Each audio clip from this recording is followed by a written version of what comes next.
dia, galera! Bem-vindos ao Loop Matinal dessa terça-feira, dia 18 de outubro, com as notícias mais relevantes sobre o mundo da tecnologia. Quem fala aqui é o Marcos Mendes, e hoje no seu Loop Matinal do Loop Infinito eu começo falando sobre a Casa Branca, que anunciou que vai abrir o código do bot que eles fizeram para o Facebook Messenger.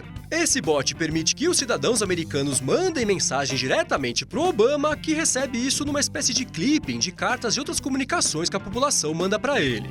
Com a abertura do código que está disponível lá no GitHub, a Casa Branca falou que espera que outros governos consigam construir plataformas parecidas sem a necessidade de investir num bot do zero. E falando em governos e tecnologia, ontem um tribunal inglês decidiu que os métodos que as agências britânicas de investigação usaram entre 1998 e 2015 para coletar dados dos cidadãos foram ilegais. Segundo o tribunal que ficou responsável pela decisão, a espionagem em massa que o governo britânico fez de modo secreto fere os direitos humanos, mas essencialmente isso deixou de ser ilegal depois de 2015, que foi quando o governo tornou público o fato de que ele estava espionando todo mundo há 17 anos. O método em questão, chamado BDP, inclui informações médicas e financeiras, dados de viagens e comunicações com outras pessoas e registros de atividade online, e está em atividade até hoje, com a diferença que ele não é mais ilegal só porque todo mundo sabe que ele existe agora. Quem escuta o Loop Matinal deve se lembrar que dia desses eu comentei que o CEO do BitTorrent tinha sido mandado embora e que a empresa ia fechar o serviço BitTorrent Now. Essa informação apareceu primeiro na Variety e eis que agora o próprio BitTorrent veio a público explicar o que foi que aconteceu, refutando algumas informações iniciais. Eles disseram que, ao contrário do que a Variety disse, eles vão continuar com o serviço BitTorrent Now e que foi só o CEO, Robert Delamar, que foi mandado embora. Eles confirmaram também que fecharam o estúdio de produção de conteúdos que eles tinham lá em Los Angeles, mas não comentaram o destino dos funcionários que trabalhavam por lá. E falando em vídeo pela internet, em janeiro o Netflix começou a bloquear aqueles serviços de VPN que o pessoal usava para ter acesso ao Netflix americano ou de outro país, por exemplo. Na época, os vários serviços disseram que não iam desistir, mas eis que agora, pouco a pouco, mais de 9 meses depois, parece que a história não está sendo bem essa. O Uflix, que era um dos serviços mais usados, anunciou que vai fechar as portas, se juntando a algumas outras plataformas, como por exemplo o Unblock Plus, o Unotel e por aí vai. Parece que quase um ano depois desse bloqueio, esses serviços não conseguiram achar um jeito ainda de contornar essa situação lá com o Netflix e agora o dinheiro está acabando e eles estão sendo obrigados a fechar as portas. Ainda sobre o Netflix, ontem a empresa divulgou os números do trimestre fiscal mais recente e mostrou que o investimento em conteúdos originais está dando bem certo. Eles registraram um aumento de 3 milhões e 200 mil assinantes, ultrapassando a estimativa que era de 2 milhões e 300 mil, e tiveram um aumento de 36% no faturamento, batendo ali no 2,15 bilhões de dólares. Na carta de divulgação dos resultados, a empresa citou as séries Narcos e Stranger Things como as principais responsáveis pelos resultados muito acima do esperado, e com a divulgação do relatório as ações da companhia deram um pulo de mais de 18% nas trocas que acontecem ali depois do fechamento do pregão da Nasdaq. Se você quiser ler o relatório completo que traz outras informações bem interessantes sobre as operações da companhia, é só pegar o link para o PDF aqui na descrição do episódio e lá no loopmatinal.com. Ainda sobre o mercado de streaming, deixa eu comentar a dança das cadeiras lá no Spotify. O Martin Lorentzon, que era o presidente da companhia, anunciou que vai passar a atuar como vice-presidente e quem vai tomar o lugar dele é o Daniel Ek, que já era o CEO da empresa. Agora, o Daniel Ek é ao mesmo tempo CEO e presidente do Spotify e vai assumir de vez a bronca de preparar a companhia para a abertura do capital e disponibilização das ações na bolsa, que deve acontecer em algum momento do ano que vem. Agora deixa eu dar uma dica de leitura bacana para você que se interessa por vídeos imersivos. A Variety publicou uma matéria que trata da investida que o Google está fazendo em vídeos imersivos em 3D com uma plataforma de captura e renderização chamada Jump. Essa plataforma usa 16 câmeras GoPro para filmar um ambiente em 360 graus em 3D ao mesmo tempo e processa o vídeo usando a estrutura de nuvem do Google, que faz com que eles levem ali 1 hora para processar uma coisa que levaria meses com o método tradicional. O texto explica como o Google planeja evoluir a plataforma Jump e cita a integração dela com outras iniciativas, tipo o Daydream do Android, e se você quiser ler a coisa toda, é só pegar o link para a matéria aqui na descrição. E enquanto isso, o Yahoo cancelou a conferência telefônica que aconteceu hoje com os acionistas para comentar os resultados financeiros do último trimestre, que vão ser divulgados hoje. Essa ligação geralmente é feita para que os acionistas e a imprensa possam fazer perguntas direto ali para a diretoria da companhia para esclarecer algumas informações do relatório, mas o Yahoo decidiu cancelar essa ligação desse trimestre usando a aquisição da Verizon como desculpa. É claro que essa desculpa não enganou ninguém, ficou bem evidente que o Yahoo está tentando fugir das perguntas sobre os 500 milhões de usuários que tiveram as contas comprometidas, a espionagem dos e-mails e dos anexos do Yahoo Mail e por aí vai. E isso não deixou os acionistas nada felizes, mostrando que sempre dá para cavar mais um pouquinho quando se chega ao fundo do poço.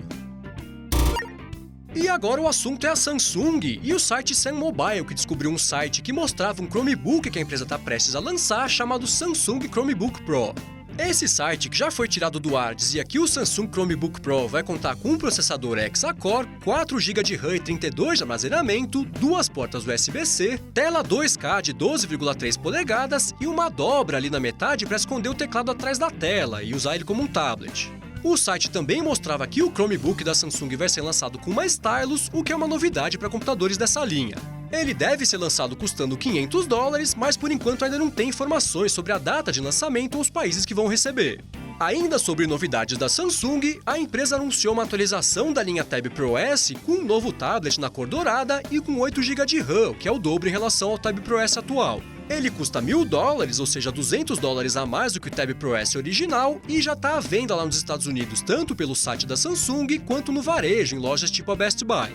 E por último, sobre a Samsung, a empresa anunciou um novo processador para dispositivos vestíveis. Ele é não só o primeiro processador dessa categoria a usar arquitetura de 14 nanômetros, como também é o primeiro processador desse tamanho a integrar um modem LTE para usar dados de operadoras. De acordo com a Samsung, ele é 20% mais eficiente do que o processador anterior, de 28 nanômetros, e já está sendo fabricado em larga escala para poder integrar a próxima geração de dispositivos vestíveis. E enquanto isso, no mundo dos carros inteligentes, o chefe de design da Ford bateu um papo com a Tamara Warren do The Verge para falar sobre como a companhia vem se preparando para a onda de carros autônomos que está por vir. Eles exploraram um lado menos abordado do futuro da indústria, que é o desafio de desenhar carros para esse futuro autônomo, em especial desenhar a parte de dentro do carro, já que o modo como os motoristas vão interagir com eles vai ser totalmente diferente, a começar pela falta do volante e dos pedais. Durante a conversa, eles também abordaram mudanças sociais que os carros autônomos vão trazer para a sociedade, como por exemplo o fim da necessidade de alguém ser dono de um carro para poder andar dentro dele, e se você quiser ler esse papo que é bem interessante, eu recomendo, é só pegar o link aqui na descrição do episódio e também lá no loopmatinal.com. E já que eu tô falando sobre carros, deixa eu comentar a matéria que o Mark Gurman publicou lá na Bloomberg falando que a Apple mudou completamente o escopo do projeto do carro dela. Ele disse que agora a ideia é construir só o software para o carro inteligente e depois decidir se eles usam isso como ponto de partida para fazer um carro, então talvez licenciar isso para as montadoras, e que a equipe tem até o final do ano que vem para mostrar que esse projeto tem chance de dar certo, senão ele vai ser cancelado. Ainda sobre os bastidores da Apple, ontem pintou a informação de que ela contratou um pesquisador e professor de universidade para liderar as equipes de desenvolvimento de inteligência artificial da companhia. Esse anúncio da contratação é uma espécie de resposta à matéria do Walt Mossberg que eu comentei aqui na semana passada, em que ele falou que todo mundo vinha pensando em relação à burrice da Siri. O negócio agora vai ser esperar para ver se isso vai trazer resultados ou se a Apple vai continuar tentando convencer todo mundo de que a inteligência artificial dela é boa o suficiente.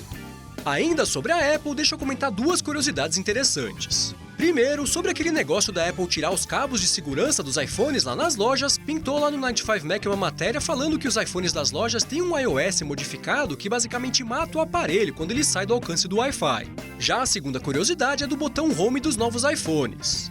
Como o botão é fixo e só é controlado pelo iOS, agora o sistema exibe um alerta quando dá algum problema no botão, fala para a pessoa levar ele lá na assistência e o iOS já liga aquele botão Home virtual do controle assistivo para a pessoa conseguir usar o telefone.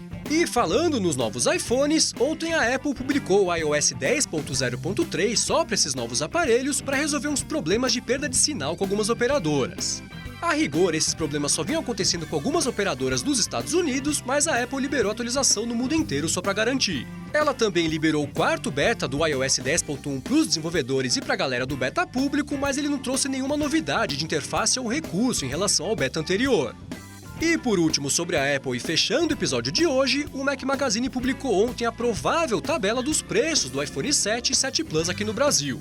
Segundo as fontes deles, os iPhones devem chegar custando entre R$ 3.500 e R$ 5.400, dependendo do modelo e capacidade. Agora, é claro que a informação de preço só vai dar como confirmada quando a Apple oficializa a tabela ali nos dias que antecedem o lançamento, mas tá aí essa tabela que já serve como uma bela base do que você vai ter que desembolsar caso resolva comprar o iPhone 7 aqui no Brasil.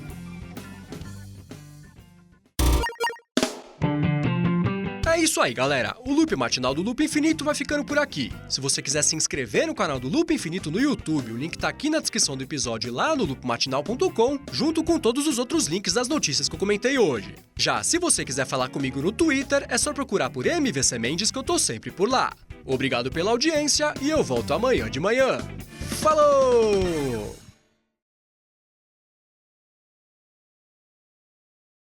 Bom dia, galera! Bem-vindos... Bati na mesa. Enquanto isso, o Yahoo cancelou a conferência telefônica que ia acontecer hoje com os acionistas para comemorar... Comemorar não, né? Não tem nada para comemorar. E isso não deixou os acionistas nada felizes. Desculpa, Pasquale.